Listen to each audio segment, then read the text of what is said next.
Hello बच्चों, welcome to economics. मैं हूं आपके साथ प्रिया और यहाँ पढ़ते हैं आप मेरे साथ economics in a completely simplified manner. तो बच्चों, आज के सेशन में हम कवर करने वाले हैं क्लास 12 मैक्रो इकोनॉमिक्स का एक बहुत ही interesting and important chapter which is balance of payment.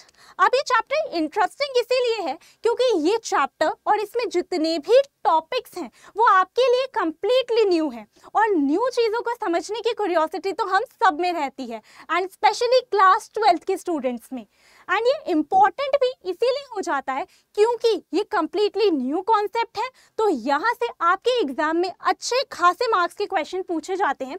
तो यहाँ पर आपको देखने को मिलते हैं आपके बोर्ड एग्जाम्स में 6 मार्क्स तक के क्वेश्चंस। तो अगर आप भी ये 6 मार्क्स अपने पक्के करना चाहते हैं तो इस सेशन में एंड तक मेरे साथ जुड़े रहें और आज बैलेंस ऑफ पेमेंट को सिंपल मैनर में मेरे साथ समझ कर ये 6 मार्क्स अपने पक्के कर लीजिए। तो चलिए शुरुआत करते हैं हम आज के सेशन की। तो सबसे पहले हम देख लेते हैं कि आज के सेशन में हमने कवर क्या क्या करना है। तो शुरुआत करेंगे हम लोग हमारे बैलेंस ऑफ पेमेंट से ही, यानी कि हमारे चैप्टर के नाम को समझने से ही, और फिर हम लोग कवर करेंगे ये सारे पॉइंट्स। अभी आपको टॉपिक्स जो भी यहाँ पर मेंशन्ड हैं वो डिफिकल्ट या कॉम्प्लेक्स लग रहे होंगे, लेकिन आई अश्योर यू कि सेशन के लास्ट तक आपको ये सारे के सारे पॉइंट क्रिस्टल क्लियर हो जाएंगे। तो समझते हैं हम लोग सबसे पहले हमारा बैलेंस ऑफ पेमेंट। देखिए भाई, बैलेंस ऑफ पेमेंट को अगर मैं डेफिनेशन के थ्रू सीधा आपको एक्सप्लेन करने लगी तो आप हो जाएंगे कंफ्यूज। तो हम लोग ले लेते हैं एक एग्जांपल और समझते हैं हमारा बैलेंस ऑफ पेमेंट। तो देखिए, बैलेंस ऑफ पेमेंट ये कहता है कि ये है हमारा पूरा का पूरा एक वर्ल्ड। ओके, तो ये है हमारा पूरा वर्ल्ड। अब वर्ल्ड में क्या होती हैं? बहुत सारी कंट्रीज, और इंडिया भी हमारी उन्हीं कंट्रीज में से एक है। ओके, सो वर्ल्ड में एक कंट्री है इंडिया, और भी बहुत सारी ऐसी कंट्रीज है, चलिए उन्हें भी ले लेते हैं। लेट्स से कोई एक्स कंट्री है, वाई कंट्री है, जेड कंट्री है, ए कंट्री है। अब जब इतनी सारी कंट्रीज वर्ल्ड में हैं तो ये आपस में ट्रांजैक्शंस करती हैं, यानी कि इंडिया ने इन्हें कोई सामान बेच दिया और इंडिया ने यहाँ से कोई सामान मंगवा लिया। सेम वे में इंडिया ने ए के साथ भी कोई ट्रांजैक्शन की। कैसे? इंडिया ने ए को कोई सामान बेच दिया और ए से इंडिया ने कोई सामान मंगवा लिया। तो इस तरीके से चलता रहता है, राइट। जैसे आप अपने घरों में देखते होंगे कि कई बार आप पड़ोसी को कुछ दे देते हैं तो कई बार आप पड़ोसी से कुछ ले आते हैं। सिमिलरली यहाँ पर भी इस तरीके से कंट्री लेवल पर चलता रहता है। तो इस तरीके से बहुत सारी कंट्रीज हैं, सब आपस में ऐसे ट्रांजैक्शंस करती रहती हैं। अब अगर हम लोग इन्हीं इकोनॉमिक ट्रांजैक्शंस को कि इंडिया ने इसके साथ ट्रांजैक्शन की, इसके साथ की, इसके साथ की, इसके साथ की, वर्ल्ड में बहुत सारी कंट्रीज हैं, तो जब हम लोग क्या करते हैं कि एक कंट्री ने वर्ल्ड में बाकी जितनी भी कंट्रीज हैं उनके साथ जो भी ट्रांजैक्शंस, और to be very precise economic transactions की, अगर हम उसको सिस्टमैटिकली रिकॉर्ड कर देते हैं तो वो कहलाता है हमारा बैलेंस ऑफ पेमेंट। तो यही चीज़ आपको बैलेंस ऑफ पेमेंट में समझाई गई है कि एक कंट्री है, उस कंट्री में, तो यहाँ पर अब आप कैसे समझिए, अब हम लोगों ने इंडिया को एग्जाम्पल के लिए लिया, लेकिन हम बैलेंस ऑफ पेमेंट को कैसे डिफाइन करते हैं? एक कंट्री है, अब उस कंट्री में बहुत सारे रेजिडेंट्स रहते हैं। अब उस कंट्री के जितने भी रेजिडेंट्स हैं उनका rest of the world, world में बहुत सारी कंट्रीज है तो हम कह देते हैं रेस्ट ऑफ द वर्ल्ड के साथ इंडिया की या वो एक कंट्री के जो भी रेजिडेंट्स हैं उनकी रेस्ट ऑफ द वर्ल्ड के साथ जो भी इकोनॉमिक ट्रांजैक्शंस होती हैं, अगर हम लोग उसको एक सिस्टमैटिकली या सिस्टमैटिक रिकॉर्ड के फॉर्म में लिख दें तो वो हमारा बैलेंस ऑफ पेमेंट बन जाता है। यही यहाँ पर डेफिनेशन में भी है कि एक सिस्टमैटिक रिकॉर्ड है किस चीज़ का? जो भी इकोनॉमिक ट्रांजैक्शंस हो रही हैं किनके बीच में? एक कंट्री के रेजिडेंट्स के बीच में and the rest of the world के बीच में, residents of a country and rest of the world के बीच में। कब? एक स्पेसिफिक पीरियड ऑफ टाइम के बीच में, यानी कि हम बात कर रहे हैं यहाँ पर एक फिस्कल ईयर की। ओके, आई होप आपको बैलेंस ऑफ पेमेंट इस एग्जाम्पल के थ्रू क्लियर हो गया होगा। तो जब भी आपको डेफिनेशन ना याद आए तो आप इस एग्जाम्पल को याद कीजिए और डेफिनेशन को लिखिए। आगे बढ़ते हैं। तो हम लोगों ने बैलेंस ऑफ पेमेंट को समझा। अब भाई हम बैलेंस ऑफ पेमेंट को क्या बोल रहे हैं कि सारी के सारी इकोनॉमिक ट्रांजैक्शंस को हम लोगों ने सिस्टमैटिकली रिकॉर्ड करा। तो अब उसको रिकॉर्ड कैसे करते हैं? एक BOP account, balance of payment account दिखता कैसे है? तो ये है हमारा एक बीओपी अकाउंट। तो हमारा बीओपी अकाउंट कुछ इस तरीके का दिखता है, जिसमें हम लोग लेफ्ट साइड पर या एक साइड पर इनफ्लो लेते हैं और एक साइड पर आउटफ्लो लेते हैं। ओके, इनफ्लो नाम से ही पता चल रहा है, फ्लो इन यानी कि आपके पास पैसा आया, आपके पास पेमेंट आई। आउटफ्लो, आउटफ्लो का मतलब क्या है, आपके पास से पैसा गया, फ्लो हुआ आउट यानी कि बाहर पैसा गया। तो इसीलिए इनफ्लो के लिए हम लोग प्लस साइन लगा देते हैं क्योंकि हमारे पास पैसा आ रहा है, और आउटफ्लो के लिए हम लोग माइनस साइन लगा देते हैं क्योंकि पैसा जा रहा है। ओके, अब इनफ्लो हुआ मतलब कि पेमेंट आ रही है, पैसा आ रहा है, तो कैसे आएगा, कैसे कैसे आएगा, अब हम एक एक करके समझते हैं। तो इनफ्लो के अंदर ये सारी चीजें आती हैं। सबसे पहले हमने कहा इनफ्लो मतलब कि पैसा आ रहा है। पैसा कैसे आएगा कि इंडिया ने या किसी भी कंट्री ने गुड्स को एक्सपोर्ट करा। अब यहाँ पर दो इंपॉर्टेंट चीजें आ जाती हैं कि भाई मैम एक्सपोर्ट क्या है और इम्पोर्ट क्या है। एक्सपोर्ट और इम्पोर्ट कुछ भी नहीं है। एक्सपोर्ट का मतलब है जब एक कंट्री ने, फॉर एग्जाम्पल इंडिया ने अपना कोई सामान बाहर भेज दिया या बाहर बेच दिया, तो वो कहलाता है एक्सपोर्ट। आप इसको कैसे याद रख सकते हैं कि इंडिया से उस सामान की, उस चीज की एग्जिट हुई, वो बाहर चला गया, तो क्या हो गया, एक्सपोर्ट। और इसका उल्टा या इसका ऑपोजिट क्या हो जाता है कि आपने बाहर की कंट्री से कोई सामान मंगवाया तो आपके पास वो सामान आया, तो ये बन जाता है हमारे पास import. Okay, coming back to inflow, तो हम लोगों ने जब गुड्स एक्सपोर्ट करे यानी कि जब इंडिया ने गुड्स को, जो चीजें दिखती हैं, जो फिजिकली विजिबल हैं, तो हम इसे विजिबल आइटम के नाम से भी जानते हैं। किस नाम से जानते हैं, विजिबल आइटम्स के नाम से। तो मान लीजिए जब किसी भी एक कंट्री ने अपने जो गुड्स हैं या जो विजिबल आइटम है उनको एक्सपोर्ट करा, मतलब कि बाहर बेच दिया, बाहर भेज दिया, तो गुड्स हम लोगों ने दे दिए। अब गुड्स के बदले हम लोग क्या लेंगे, पेमेंट लेंगे, तो पैसा आया यानी कि क्या हो गया, इनफ्लो। सिमिलरली अगर कोई सर्विसेज दे दी, गुड्स नहीं है तो दूसरा क्या हो सकता है, सर्विसेज। और क्योंकि सर्विसेज को हम फील कर सकते हैं, सर्विसेज ऐसे विजिबल नहीं होती हैं, तो सर्विसेज को हम लोग इनविजिबल आइटम्स के नाम से जानते हैं। ओके, ये बन जाते हैं हमारे इनविजिबल आइटम। तो सिमिलरली अगर हम लोगों ने बाहर की कोई सर्विस ऑफर करी, तो अब सर्विस के बदले हम कुछ पेमेंट तो लेंगे ना, तो वो जो पेमेंट आएगी तो मतलब कि पैसों का इनफ्लो हुआ, तो इसीलिए एक्सपोर्ट ऑफ सर्विसेज भी हमारा इनफ्लो के अंदर आ रहा है। थर्ड है हमारे पास यूनिलेटरल ट्रांसफर फ्रॉम अब्रॉड। देखिए इसका मीनिंग क्या है कि अब्रॉड में यानी कि कोई भी एक फॉरेन कंट्री है, ठीक है, अगर फॉरेन कंट्री से वहां के किसी रेजिडेंट ने यहाँ पर लेट्स से इंडिया में किसी को क्या भेजा, वन साइडेड ट्रांसफर करा। यूनिलेटरल ट्रांसफर मतलब वन साइडेड ट्रांसफर करा, मतलब कि सिर्फ उसने भेजा और यहाँ इंडिया में जिस रेजिडेंट को उसने भेजा है उसको उसके बदले उसको कुछ देने की जरूरत नहीं है, तो सिर्फ वन साइडेड ट्रांजैक्शन हो रही है। जबकि इन दोनों में क्या हो रहा था, हमने गुड्स दिए, पैसा लिया, सर्विसेज दी, पैसा लिया, लेकिन यहाँ पर क्या होगा, सिर्फ अब्रॉड से हमारे पास कोई चीज आ रही है और उसके बदले हमें उनको कुछ देने की जरूरत नहीं है। अब वो क्या हो सकता है, जैसे कि कोई रेमिटांस दे दिया, कोई अब्रॉड से किसी ने यहाँ के रेजिडेंट को कोई गिफ्ट दे दिया, कोई डोनेशन मिल गई, तो ये वन साइडेड ट्रांजैक्शन है जिसमें पेमेंट हो रही है, इनफ्लो हो रहा है, लेकिन क्या हो रहा है, एक ही साइड से हमें बदले में कुछ नहीं देना, तो इसीलिए इसको यूनिलेटरल ट्रांसफर कहा गया है। एंड लास्ट आता है कैपिटल रिसिट, जिसको हम लोग अभी लास्ट में बहुत ही इलैबोरेट कर समझेंगे।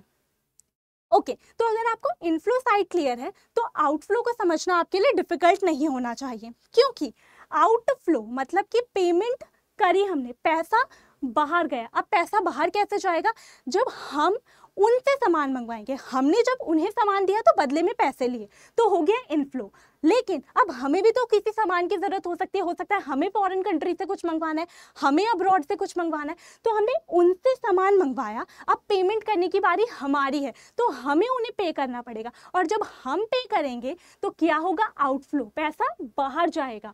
तो यही चीज हम लोगों ने लिखी, हमने गुड्स मंगवा लिए, बाहर की किसी कंट्री से हमने गुड्स मंगवा लिए, अब उन्हें हमें कुछ देना पड़ेगा तो हमने उन्हें पे कर दिया, तो आउटफ्लो हो गया। सेम वे में बाहर की कंट्री से हम लोगों ने कोई सर्विस ले ली, ओके, तो हमने बाहर की कंट्री से कोई सर्विस ली, अब उन्होंने हमें सर्विस दे दी, तो अब हमें उस सर्विस के बदले उन्हें पे करना पड़ेगा, तो उस सिचुएशन में भी आउटफ्लो होगा, पेमेंट होगी। तो इसीलिए इंपोर्ट ऑफ सर्विसेज, सर्विसेज ली, सर्विसेज मंगाई और बदले में पे कर दिया, तो आउटफ्लो हो गया।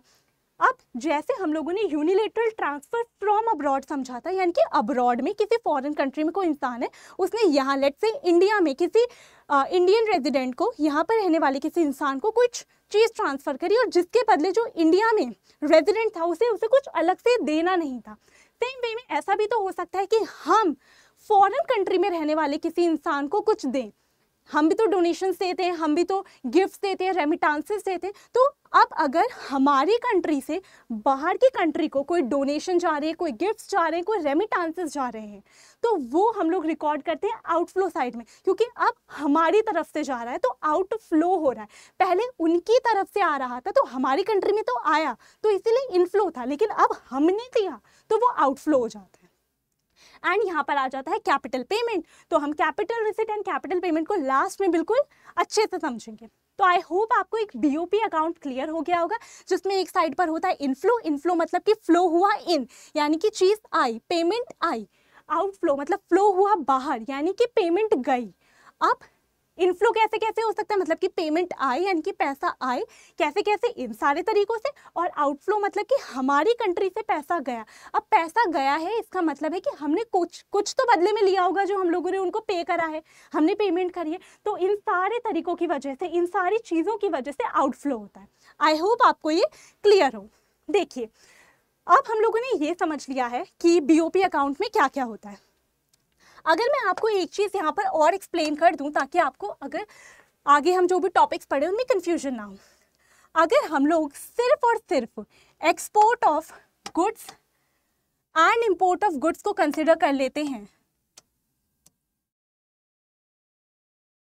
तो अगर हम लोग सिर्फ और सिर्फ यहाँ से एक्सपोर्ट ऑफ गुड्स उठा लें और यहाँ से इंपोर्ट ऑफ गुड्स उठा लें, तो इन दोनों को अगर हम ले, यानी कि गुड्स के एक्सपोर्ट और इंपोर्ट को अगर हम लोग ले लें, तो इन दोनों के बीच का अगर हम डिफरेंस निकालें तो वो हमें बैलेंस ऑफ ट्रेड बताता है। ओके, तो अगर हम लोगों ने क्या करा, हम लोगों ने export and import of material goods बोल लीजिए, या फिर आप उन्हें विजिबल आइटम्स भी कह सकते हैं, जैसा मैंने आपको प्रीवियस स्लाइड में बताया। ओके, तो आप विजिबल आइटम्स बोल लीजिए या फिर गुड्स बोल लीजिए। तो अगर हम लोगों ने सिर्फ और सिर्फ गुड्स के एक्सपोर्ट एंड इंपोर्ट के बीच का क्या देख लिया है, डिफरेंस देख लिया, तो हमें बैलेंस ऑफ ट्रेड मिल जाता है। तो बैलेंस ऑफ ट्रेड कुछ भी नहीं है, हम लोगों ने जो हमारा ये बीओपी अकाउंट समझा था, इसमें से अगर हम ये सबसे पहला वाला कंपोनेंट उठा लें कि एक्सपोर्ट ऑफ गुड्स, और इधर से उठा लें इंपोर्ट ऑफ गुड्स, तो सिर्फ और सिर्फ गुड्स के बारे में बात हो रही।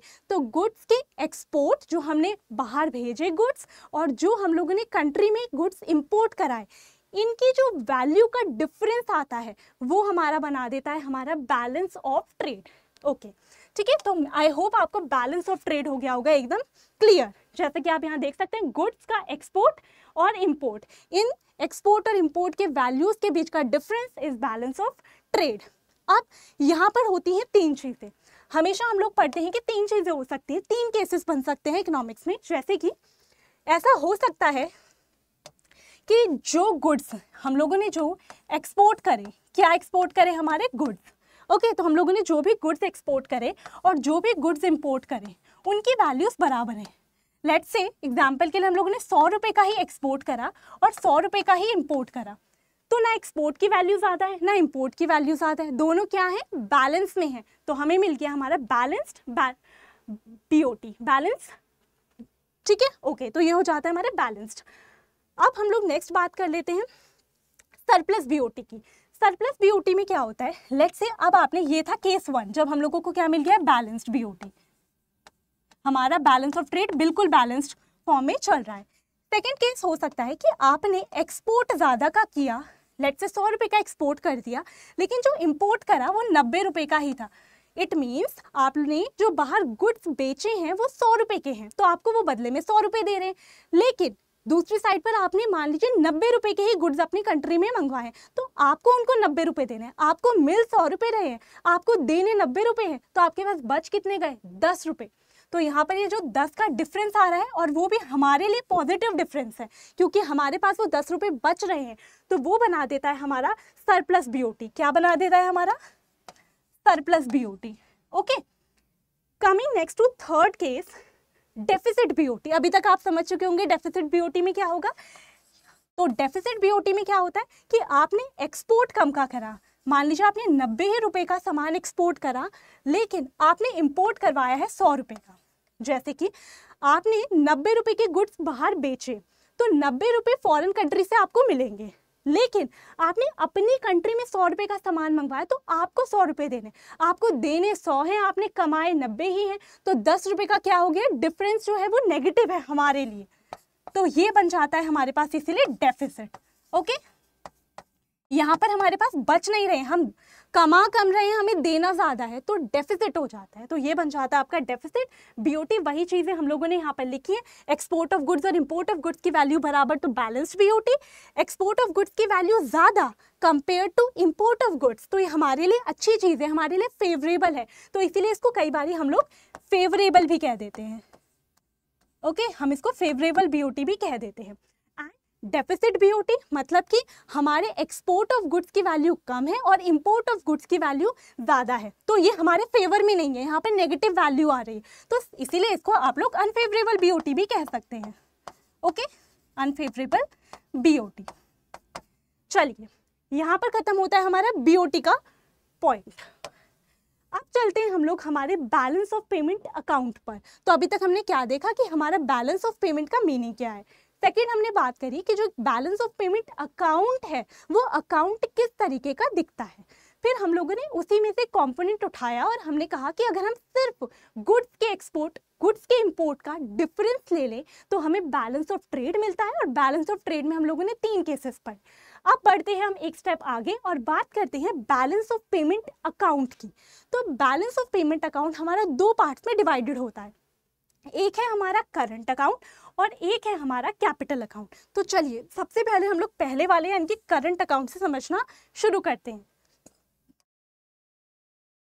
तो करंट अकाउंट में अगर मैं आपको सीधा डेफिनेशन से समझाने लगूंगी तो अगेन आप कंफ्यूज हो जाएंगे, लेकिन अगर आपको यहाँ पर नीचे ये जो टेबल दिख रहा है, आप इसमें कुछ सिमिलैरिटी देख सकते हैं। जो हम लोगों ने स्टार्टिंग में बीओपी अकाउंट वाला टेबल देखा था, इसमें आप और जो अभी हम लोग करंट अकाउंट के अंदर टेबल देख रहे हैं, अगर आप इसमें कुछ सिमिलैरिटी देख सकें तो आप ये समझ पाएंगे कि हम लोगों ने करंट अकाउंट में क्या लिया है।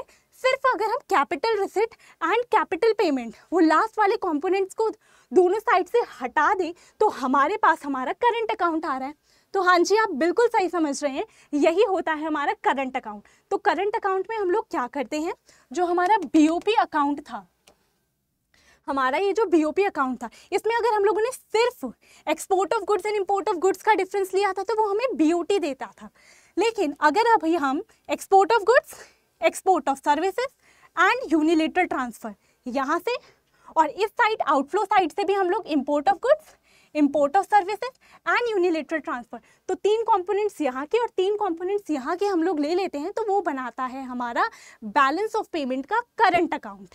ओके, तो यहाँ पर हम लोगों ने इनफ्लो साइड पे ये 3 चीजें ली हैं, आउटफ्लो साइड में ये 3 चीजें ली, तो ऐसा दिखता है हमारा बीओपी का करंट अकाउंट। अब आपके मन में क्वेश्चन आएगा कि ऐसा क्योंकि हम लोगों ने सिर्फ कैपिटल रिसिट और कैपिटल पेमेंट को ही छोड़ा।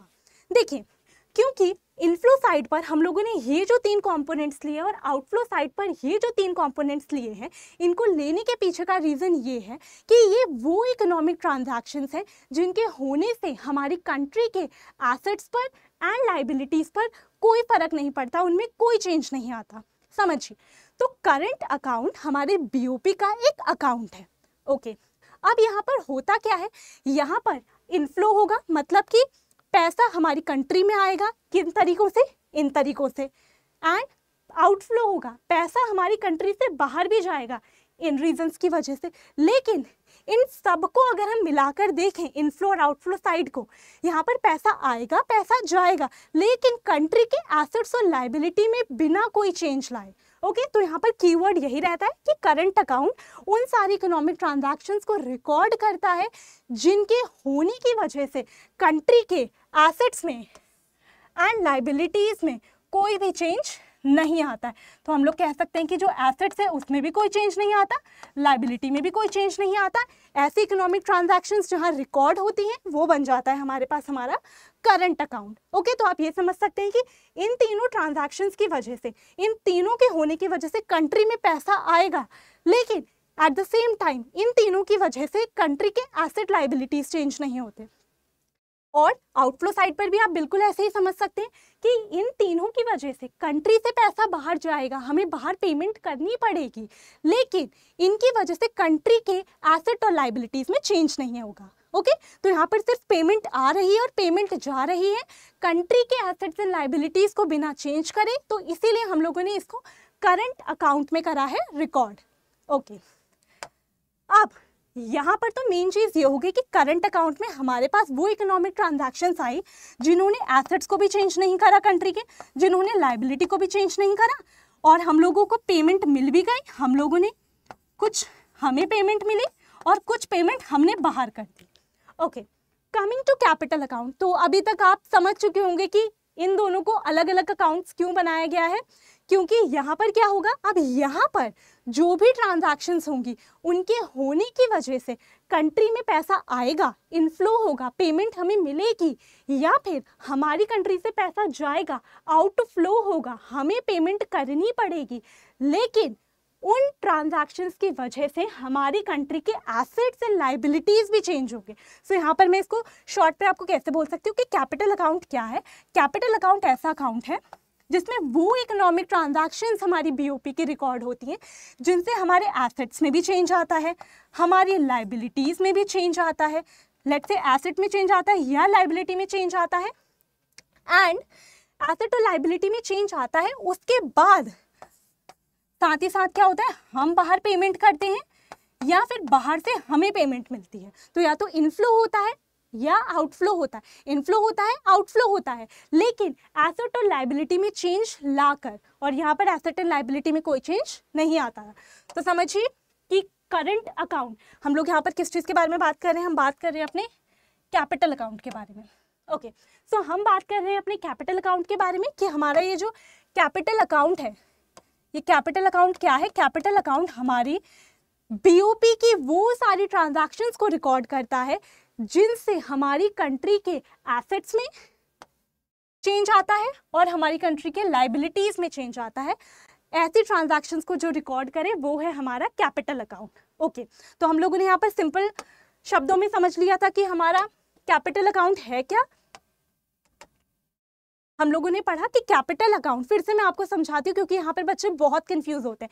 कैपिटल अकाउंट क्या है? कैपिटल अकाउंट हमारा बीओपी का एक ऐसा अकाउंट है जिसमें हम वो सारी इकोनॉमिक ट्रांजैक्शंस को रिकॉर्ड करते हैं जिनकी वजह से हमारी कंट्री के एसेट एंड लाइबिलिटीज में चेंज आता है। समझते हैं अगर हम इसी को हमारे अकाउंट के थ्रू, तो हम लोग उसको कैसे देखते हैं। देखिए, अब यहाँ पर हम लोगों ने इनफ्लो साइड पर लिखा है कैपिटल रिसिट। ये वही है जिसे हम लोगों ने स्टार्टिंग में बोला था कि हम बाद में समझते हैं, तो अभी हम लोग इसे समझ रहे हैं। सो इनफ्लो साइड पर हम लोगों ने लिखा है कैपिटल रिसिट, आउटफ्लो साइड पर हमने लिखा है कैपिटल पेमेंट। अब ये तो हो गए हमारे मेजर कंपोनेंट्स के नाम। अब इसके अंदर काफ़ी सारी चीज़ें आती हैं, हम लोग उसे समझते हैं। देखिए, एक एक करके समझते हैं। मैंने क्या कहा कि यहाँ पर कैपिटल अकाउंट के अंदर कैसे इकोनॉमिक ट्रांजैक्शंस आएंगी जिनकी वजह से हमारे पास या तो पेमेंट आ रही है या हमारी कंट्री से पेमेंट जा रही है। ये तो हो ही रहा है, ये तो हमारा करंट अकाउंट में भी हो रहा था, लेकिन यहाँ पर हमारे एसेट और लाइबिलिटी भी चेंज होते हैं। समझते हैं कैसे। तो सबसे पहले हमने बात करी है इनफ्लो के बारे में। इनफ्लो मतलब कि हमारी कंट्री में पैसा आ रहा है। अब वो पैसा कैसे आ रहा है? बोरोइंग्स कर कर। ठीक है, तो दो चीज़ें, पैसा तो आ गया, पेमेंट तो आ गई, कुछ पैसे आए कंट्री में, लेकिन कैसे आए? बोरोइंग कर कर। और जब भी हम लोग बोरोइंग करते हैं तो अपनी लाइबिलिटी को हम लोग क्या कर रहे होते हैं? इंक्रीज कर रहे होते हैं, क्योंकि वी आर लाइबल टू पे दैट। बाद में हमें उसको रीपे तो करना पड़ेगा। तो यहाँ पर दो चीज़ें क्या हुई कि दो चीज़ें ये हुई कि पहला तो पेमेंट आई, यानी कि इनफ्लो तो हुआ, पेमेंट हमारी कंट्री में आई, इनफ्लो तो हुआ, लेकिन इस इनफ्लो की वजह से हमारी लाइबिलिटी इंक्रीज हुई। सो पेमेंट आई, इनफ्लो हुआ, लेकिन कैसे हुआ? हमारी लाइबिलिटीज को चेंज कर कर। सेम वे में हमारी कंट्री में अब्रॉड से अगर इन्वेस्टमेंट हो रहा है, यानी कि कोई फॉरेन कंट्री से कोई इंसान हमारी कंट्री में इन्वेस्ट कर रहा है, अब वो कैसे इन्वेस्ट कर सकता है? यहाँ कोई बिल्डिंग या लैंड परचेज करके भी इन्वेस्ट कर सकता है, या हमारी कंट्री के बॉन्ड, डिबेंचर्स, शेयर्स, कंपनी में किसी कंपनी में भी इन्वेस्ट कर सकता है। तो उस सिचुएशन में भी हमारी कंट्री में पैसा आया, लेकिन हमारे एसेट्स में चेंज लाकर। ठीक है, तो यहाँ पर हमारे एसेट्स चेंज होते हैं और तब जाकर कंट्री में हमारे इनफ्लो हो रहा है, पैसा आ रहा है। अब यहाँ पर है हमारे पास फॉरेन रिजर्व। तो क्या होता है, जैसे हम अपना पैसा डिपॉजिट करते हैं जाकर बैंक्स में, सिमिलरली बैंक का भी जो सबसे बड़ा बैंक है that is central bank of India, reserve bank of India जो हमारे पास है, वहाँ पर फॉरेन रिजर्व्स रहते हैं, यानी कि फॉरेन करेंसी के वहाँ पर रिजर्व्स होते हैं। तो अगर हम लोगों ने वहाँ से पैसे को क्या करा है, विड्रॉ कर लिया है, हम लोगों ने वहाँ से पैसा ले लिया है, तो तब भी तो हमारे पास पैसों का इनफ्लो हुआ, हम लोगों ने वहाँ से पैसा निकाल लिया, तो हम लोगों ने क्या कर लिया, विड्रॉल कर लिया, तब भी हमारे पास पैसा आ रहा है। और यहाँ पर आपका खत्म हो जाता है इनफ्लो। इनफ्लो का मतलब क्या है कि कंट्री में पेमेंट आई, और इस पेमेंट का फीचर ये है कि इस इनफ्लो की वजह से हमारे एसेट्स या लाइबिलिटीज में चेंज आता है। तो ऐसी इकोनॉमिक ट्रांजैक्शंस को हम कैपिटल अकाउंट में रिकॉर्ड करते हैं। अब नेक्स्ट है हमारे पास क्या, आउटफ्लो। तो आउटफ्लो में क्या होता है, हम पेमेंट करेंगे, हम बाहर पेमेंट कर रहे हैं। हम बाहर पेमेंट कैसे करेंगे, लेंडिंग कर कर। ओके, सो हम लोगों ने पेमेंट करी बाहर, तो पेमेंट अभी हमारी तरफ से गई, हम लोगों ने बाहर पैसा दिया। तो बाहर जब पैसा गया कैसे, लेंडिंग के फॉर्म में, यानी कि हमने फॉरेन कंट्री को लेंड कर दिया। और जब भी हम लेंडिंग करते हैं तो वो हमारे लिए एक एसेट होता है, तो हमारे एसेट इंक्रीज हो गए। तो इस तरीके से पैसा बाहर भी गया, ओके, हमने पेमेंट की तो आउटफ्लो हुआ, और साथ में क्या हुआ, हमारे एसेट में भी चेंज आ गया। Okay, next is investment to abroad. जैसे कि फॉरेन कंट्री से हमारी कंट्री में इन्वेस्टमेंट आया था, सेम वे में हमारी कंट्री भी तो फॉरेन कंट्रीज में इन्वेस्ट करती है। तो जब हमारी कंट्री के रेजिडेंट्स फॉरेन कंट्री में इन्वेस्ट करेंगे तो उस सिचुएशन में भी तो कंट्री से आउटफ्लो होगा, पेमेंट बाहर जाएगी, पैसा बाहर जाएगा। Okay, and next is foreign reserves, जैसे कि हम लोगों ने यहाँ पर इनफ्लो में भी ऑलरेडी समझ लिया है। चलिए, अब हम लोगों ने इन्हीं कंपोनेंट्स ऑफ कैपिटल अकाउंट को थोड़ा ब्रॉडली डिफाइन कर दिया है कि कैपिटल अकाउंट्स के कंपोनेंट्स क्या क्या रहते हैं, बोरोइंग एंड लेंडिंग। तो बोरोइंग हम लोग जिसे रिकॉर्ड करते हैं, हमारे बोरोइंग्स जिसे हम लोग रिकॉर्ड करते हैं हमारे इनफ्लो के साइड पर, ठीक है, इनफ्लो के साइड पर रिकॉर्ड करते हैं, यानी कि कंट्री में पैसा आ गया। और लेंडिंग को हम रिकॉर्ड कर देते हैं हमारे आउटफ्लो के साइड पर, यानी कि हमारी कंट्री से पैसा बाहर चला गया। सिमिलरली हम लोग बात करते हैं इन्वेस्टमेंट की।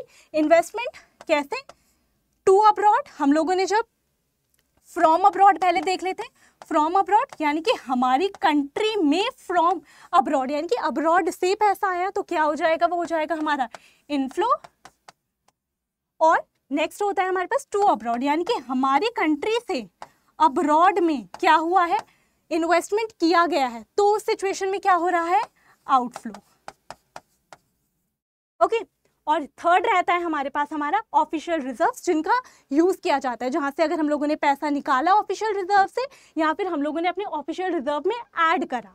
ओके, चलिए, तो ये हो जाते हैं आपके कंपोनेंट्स ऑफ कैपिटल अकाउंट।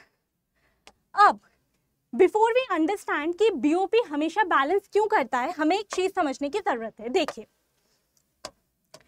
अगर मैं आपके लिए यहाँ पर अकाउंट क्रिएट करूं जिसमें हम लोगों ने बात की थी हमारे क्या क्या कंपोनेंट्स रहते हैं,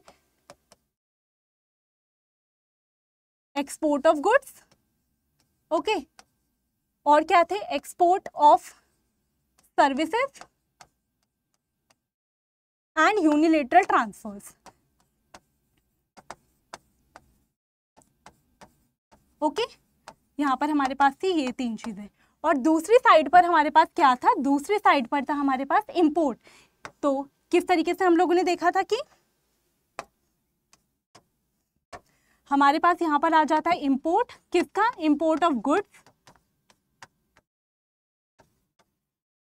हम लोगों ने बात करी थी इंपोर्ट ऑफ सर्विसेज के बारे में,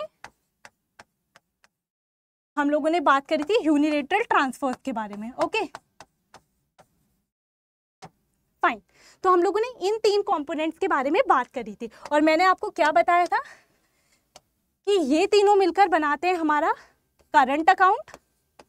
ओके, तो ये तीनों और ये तीनों मिलकर हमारा एक करंट अकाउंट फॉर्म कर देते हैं। अब एक चीज देखिए कि अगर हम लोगों ने क्या पढ़ा था कि जो हमारा बैलेंस ऑफ ट्रेड था ना, जैसे हमारे बैलेंस ऑफ ट्रेड में बैलेंस हो सकता है, वो बैलेंस फॉर्म में हो सकता है, वो सरप्लस फॉर्म में हो सकता है, यानी कि हमारे एक्सपोर्ट्स की वैल्यू और यूनिलेटरल ट्रांसफर्स की वैल्यू मिलाकर हमारे इंपोर्ट्स एंड जो हम यूनिलेटरल ट्रांसफर टू अब्रॉड कर रहे हैं उससे ज़्यादा है, तो सरप्लस हो सकता है। और इसी का अगर हम ऑपोजिट देखें कि हमारे इंपोर्ट्स की वैल्यू अगर ज़्यादा हो रही है और यूनिलेटरल ट्रांसफर टू अब्रॉड की वैल्यू हमारी ज़्यादा हो रही है मिलाकर, तो वहाँ पर हमारे पास होता है डेफिसिट। सेम वे में अगर हम लोग देखें तो हमारे पास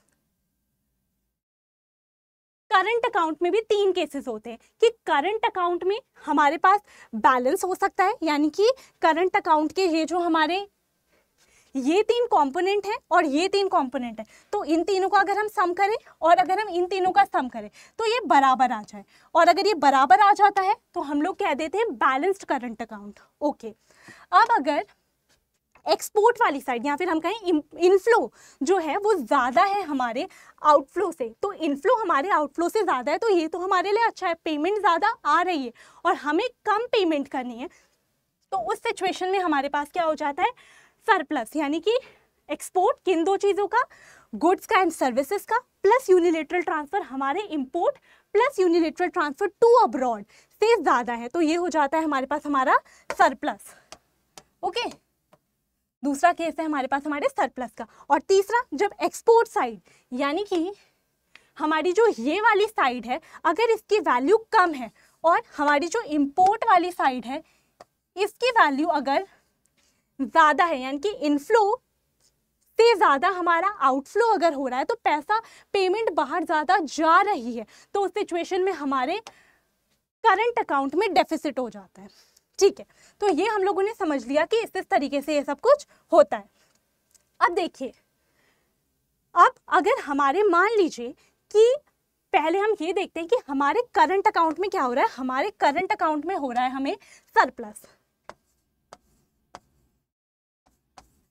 अगर हमारे करंट अकाउंट में सरप्लस हो रहा है, अब हम लोग यहाँ पर इस एग्जाम्पल के थ्रू क्या समझने की कोशिश करें, हम लोग यहाँ पर अपने current account and capital account जो कि हमारे बैलेंस ऑफ पेमेंट के 2 अकाउंट्स हैं उनको इंटरलिंक करके समझने की कोशिश करें कि ये दोनों आपस में कैसे काम करते हैं। तो देखिए, फर्स्ट ऑफ ऑल मैंने आपके लिए पूरा का पूरा करंट अकाउंट क्रिएट किया। ठीक है, अब फर्स्ट केस मैंने ये ले लिया कि करंट अकाउंट में हो रहा है surplus. Okay, for example let's say इसकी वैल्यू 100 थी, इसकी वैल्यू 200 थी और इसकी वैल्यू भी 200 थी, तो यहाँ से हमें कितना मिल गया 500। ओके, और दूसरी साइड पर लेट से इसकी वैल्यू 50 थी, इसकी वैल्यू 150 थी और इसकी वैल्यू हमारे पास 200 थी, तो ये हमारे पास कितना हो गया 400। ओके, तो अब हमारे पास ये वाली साइड की वैल्यू 500 है, तो हमारे पास इस वाली साइड की वैल्यू 500 है और हमारे पास उस वाली साइड की वैल्यू 400 है। तो मैंने आपको जैसा बताया था, क्योंकि हमारी ये वाली साइड यानी कि हमारी जो इनफ्लो वाली साइड है करंट अकाउंट में वो क्या है, वो ज़्यादा है हमारी आउटफ्लो वाली साइड से, जो हमारे करंट अकाउंट का आउटफ्लो है उस साइड से बड़ी है, तो हमें क्या हो जाएगा सरप्लस। सरप्लस कितने रुपए का हुआ, 100 रुपीज़ का हो रहा है यहाँ पर सरप्लस। अब सरप्लस किस में हुआ है, करंट अकाउंट में, और इसको यूज कैसे किया जा सकता है, इसको यूज ऐसे किया जा सकता है कि इसको यूज ऐसे कर सकते हैं कि गवर्नमेंट क्या कर सकती है कि जो 100 रुपीज़ का हमें करंट अकाउंट में सरप्लस हुआ है उसको हम लोग लेंडिंग के लिए दे सकते हैं। हमें वहां पर सरप्लस हो गया तो हम लोग क्या कर सकते हैं, इसको लेंड कर सकते हैं, इसको बाहर दे सकते हैं। ओके, तो यहाँ पर हम लोगों ने जो हमारा करंट अकाउंट में सरप्लस हुआ उसका यूज करा कैपिटल अकाउंट में और हम लोगों ने बाहर लेंडिंग कर दी, या फिर हम लोगों ने उन पैसों का यूज कर अब्रॉड में इन्वेस्टमेंट कर दी, या फिर क्योंकि हम लोगों का सरप्लस हुआ था तो हमने उसको फॉरेन रिजर्व में डाल दिया, हम लोगों ने उसको वहां पर क्या कर दिया है, ऐड कर दिया। तो हम लोगों ने यहाँ पर क्या कर दिया, फॉरेन रिजर्व्स का एडिशन कर दिया। ठीक है, आप भी यही करते हैं ना, जब आपके पास एक्स्ट्रा पैसे होते हैं तो उसको डाल देते हैं, जमा कर देते हैं। सेम वे में यहाँ पर भी किया गया कि फॉरेन रिजर्व को हम लोगों ने, क्योंकि हमें करंट अकाउंट में सरप्लस हुआ तो हम लोगों ने फॉरेन रिजर्व्स में उनको जाकर ऐड कर दिया। फाइन, अब देखिए ये तो हो गया एक केस जब हमें हो रहा है surplus. Another case can be कि हमें हो जाता है यहाँ पर deficit. For example let's say कि अब यहाँ की वैल्यू को हम लोग बोल देते हैं कि हमारी जो इनफ्लो साइड है उसकी वैल्यू कम है, हम लोगों ने बोल दिया कि ये 150 की जगह लेट से हमने बोला कि ये 250 है, तो यहाँ पर हमारे पास, और ये हमारे पास 150 है, तो 250 ले लिया हम लोगों ने, और हम लोगों ने यहाँ पर ये ले लिया। तो अब आप पाएंगे कि जो इस साइड की वैल्यू है वो कम है और उस साइड की वैल्यू हमारे पास कुछ 600 बनेगी। ये हमारे पास बन रही है 600। ओके, तो यहाँ पर ये हमारे पास बनती है 600, और यहाँ दूसरा केस क्या है कि हमारे पास इस साइड की इनफ्लो साइड की वैल्यू तो 500 ही है और हमारे पास जो आउटफ्लो साइड की वैल्यू है वो 600 है। यानी कि करंट अकाउंट में क्या हो रहा है कि हमें 500 रुपये मिल रहे हैं, हमने जो भी सामान बाहर बेचा है और जो भी हमने यूनिलेटरल ट्रांसफर वगैरह करे, तो हम लोगों ने सबको मिलाकर क्या बोला कि हमें 500 रुपये मिल रहे हैं लेकिन हमें 600 रुपये देने हैं। तो जब भी हमें एक्स्ट्रा देना है तो हमें क्या होता है, डेफिसिट होता है। तो यहाँ पर ये पड़ा है तो डेफिसिट हो रहा है। किस में डेफिसिट हो रहा है, करंट अकाउंट में डेफिसिट हो रहा है। ठीक है, अब करंट अकाउंट में डेफिसिट हो रहा है, हमें कितने रुपए चाहिए एक्स्ट्रा, 100 रुपये। अब देखिए, जब हमें करंट अकाउंट में सरप्लस हुआ था तो हम लोग कैपिटल अकाउंट में गए थे और हम लोगों ने क्या किया था कि या तो उस पैसे को बाहर लेंड कर दिया, या हम लोगों ने अब्रॉड में इन्वेस्टमेंट कर दी, या हम लोगों ने फॉरेन रिजर्व्स में वो पैसा ऐड कर दिया। कब, जब हमें सरप्लस हुआ। अब तो डेफिसिट हो रहा है, पैसे कम पड़ रहे हैं, 500 रुपये मिल रहे हैं, 600 रुपये का खर्चा हो रहा है, 600 रुपये पे करने हैं, तो क्या करेंगे, तो फिर से कैपिटल अकाउंट में जाएंगे और हम लोग इस बारी क्या करेंगे,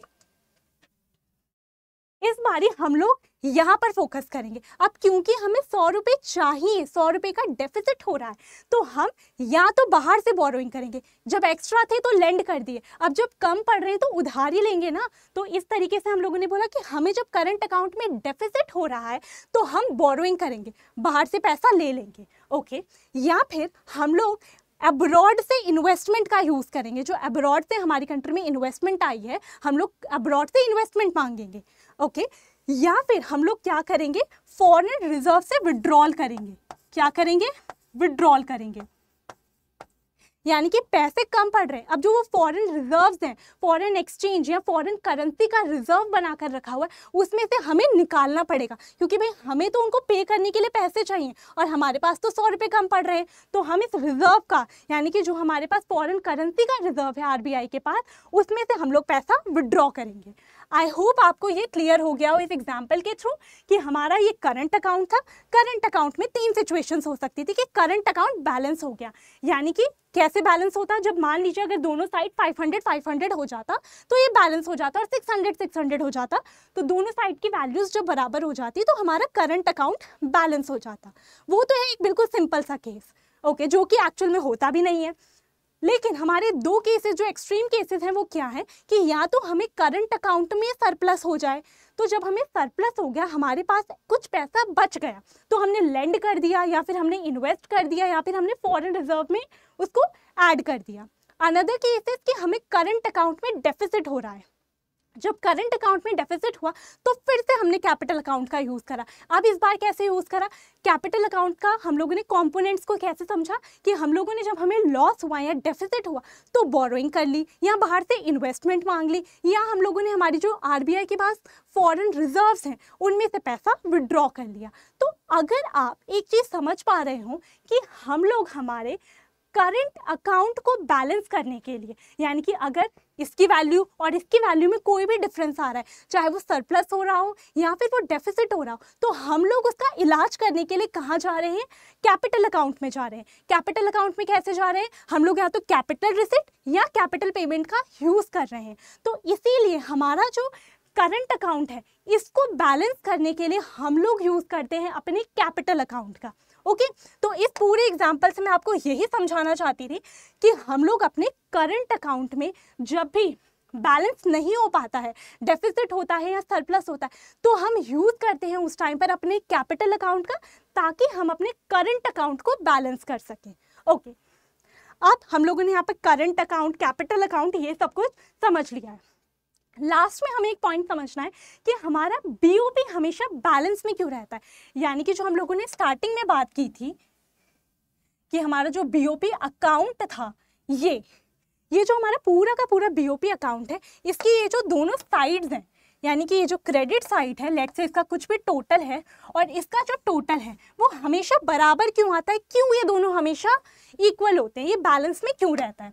तो भाई ये बैलेंस में इसीलिए रहता है क्योंकि जो हमारा बैलेंस ऑफ पेमेंट का अकाउंट है, तो हमने यहाँ पर डबल एंट्री सिस्टम का यूज करते हैं। जो अकाउंट के स्टूडेंट होंगे वो इजीली समझ पा रहे होंगे, लेकिन जो अकाउंट्स के स्टूडेंट्स नहीं भी हैं वो भी इजीली समझ सकते हैं, इसमें ऐसा कुछ नहीं है, उन्होंने भी 11th-12th में ही आके सब कुछ समझा है। तो यहाँ पर क्या होता है कि बैलेंस ऑफ पेमेंट का अकाउंट इसीलिए हमेशा बैलेंस करता है क्योंकि यहाँ पर हर एंट्री को डबल साइड रिकॉर्ड किया जाता है। तो यहाँ पर डबल एंट्री सिस्टम को फॉलो किया जाता है। तो क्योंकि हर ट्रांजैक्शन दोनों साइड रिकॉर्ड होती है, इसीलिए दोनों साइड का बैलेंस जो आता है वो हमेशा इक्वल रहता है। तो यही यहाँ पर रिटन है कि it is prepared in the accounting sense. Okay, तो in the accounting sense because BOP accounts are prepared on the basis of system of double entry के सिस्टम पे, यानी कि हर एंट्री डबल साइड होती है, अंडर विच रिसिप्ट साइड हमारी हमेशा इसीलिए हमारे पेमेंट साइड के बराबर हो जाती है, इसीलिए हमारा बीओपी हमेशा बैलेंस करता है। ओके, और लास्ट पॉइंट है कि बीओपी हमारा एक वाइडर टर्म है। जैसा मैंने आपको ऑलरेडी बताया कि बीओपी के अंदर हमारे दो अकाउंट्स आते हैं। वो दो अकाउंट्स कौन से हैं? हमारा करंट अकाउंट एंड हमारा कैपिटल अकाउंट। एंड यहाँ पर वही चीज़ फिर से लिखी है कि BOP is a wider term inclusive of these two and is always zero. Okay, तो बैलेंस ऑफ पेमेंट में हम लोगों ने क्या पढ़ा कि दोनों साइड हमेशा क्या होता है? बैलेंस में रहता है। तो अगर आप उनका डिफरेंस देखेंगे तो वो तो हमेशा जीरो ही आएगा। ओके, तो यही चीज थी कि वाई बीओपी ऑलवेज बैलेंस। तो चलिए देख लेते हैं क्या जो हम लोगों ने स्टार्टिंग में कहा था वो सारे पॉइंट्स हमारे कवर हो चुके हैं। तो सबसे पहले हमने समझा बैलेंस ऑफ पेमेंट उस एग्जाम्पल के थ्रू। ओके, आई होप आपको वो एग्जाम्पल याद है। फिर हमने बैलेंस ऑफ ट्रेड समझा। तो हमारे पास जो टेबल था उसी में से हमने कहा कि अगर एक्सपोर्ट और इंपोर्ट उठा लिया जाए दोनों को, किसका?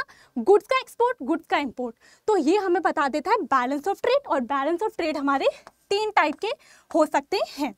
ओके, एक हो सकता है बैलेंस्ड, बैलेंस ऑफ ट्रेड में हमारे पास एक हो सकता है बैलेंस्ड, एक हो सकता है सरप्लस और एक हो सकता है हमारे पास डेफिसिट। फिर हम लोगों ने पढ़ा कि बीओपी में 2 टाइप के अकाउंट्स बनते हैं, एक था हमारे पास करंट और एक था हमारे पास कैपिटल, और हम लोगों ने उन दोनों के बीच का डिफरेंस समझा।